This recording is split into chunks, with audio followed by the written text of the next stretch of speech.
बढ़ुची dollar खसुची टंका बढ़िपारे petrol diesel दर dollar तुलन में टंका दिन को दिन दुर्बल होबारे लगी। पूर्वर गोटे डॉलर को 85 टंका थिबा बेले वर्तमान मात्र कई दिन मध्य डॉलर 90 पार करिछि।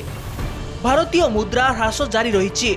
एबे एक नूतन रेकर्ड स्थापन करी बुधवार दिन अमेरिकीय डॉलर तुलन में भारतीय मुद्रा 90 टंका को खसी, जहाँ यार सर्वनिम्न रेकर्ड। रिपोर्ट आधार रे आमदानीकारी द्वारा बैंक गुड़िक डॉलर क्रय जारी रखा जोगु टंका 90% डॉलर तलू खसी एवं रेकर्डर सर्वनिम्न 90.14% डॉलर रे पहुंची।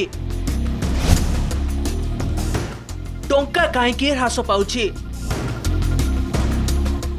एक्सिस बैंक मुख्य अर्थनीतिज्ञ एवं प्रधानमंत्री अर्थनीतिज्ञ परामर्शदाता परिषदर सदस्य नीलकंठ मिश्र कहवा अनुसार आगामी दिन में टंका आहरी दुर्बल हो पारे, किंतु एहार बड़ संकट संकेत देउना। से कहते जे आरबीआई एक स्थिर स्तर बजाय रखा चेष्टा करने अपेक्षा स्वाभाविक भावे बजार को संतुलन करने को देवा उचित। बुधवार दिन भारतीय टंका डॉलर तुलन में 89.97 रे खोली एवं तापरे हठात किछि समय मध्य यह डॉलर पिछा 90 तलू खसीगला। डीलर मानक अनुसार भारत अमेरिका वाणिज्य चुक्ति रे विलंब भारतीय मुद्रार तीव्र ह्रासर मुख्य कारण होई पड़ुछि।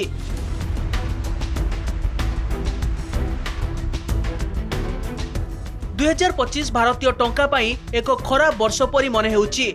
एपर्यंत भारतीय मुद्रा अमेरिकीय डॉलर तुलन में प्राय 5% ह्रास पाई। गत किछि दिन धरी होइतिबा ह्रास को आधार करी रिपोर्ट गुड़िक पूर्वर 90 तलू खसवा नहीं पूर्वानुमान करा जायथिला एवं बुधवार दिन टंका निम्न स्तर में पहुंची। भारत अमेरिका वाणिज्य चुक्ति रे विलंब व्यतीत घरोई एवं विदेशी बजार रे प्रबल विक्रय चाप मध्य ह्रासर एक प्रमुख कारण बोली मने हेउछि। अर्थनीति पाई विपद। यह मन रखिबा उचित जे जेतेबेले कोनोसी देशर मुद्रा द्रुत गति रे ह्रास पाए सेतेबेले एहाकू सेही देशर अर्थनीति पाई खराब बोली विवेचना करा जाए। सरल भाषा रे कहिबाक गले डॉलर तुलन में टंकार क्रमागत दुर्बलता पेट्रोलियम उत्पादक को प्रभावित करे। जेतेबेले टंका मूल्य ह्रास पाए एही तेल किनिबा पाई अधिक डॉलर खर्च हुए, जा फल रे पेट्रोल एवं डीजेल मूल्य वृद्धि पाइबा आशंका सृष्टि हुए। जदि यह मूल्य वृद्धि पाए परिवहन एवं लॉजिस्टिक खर्च वृद्धि पाए, जहाँ आमदानी सामग्री को महंगा कर दिए।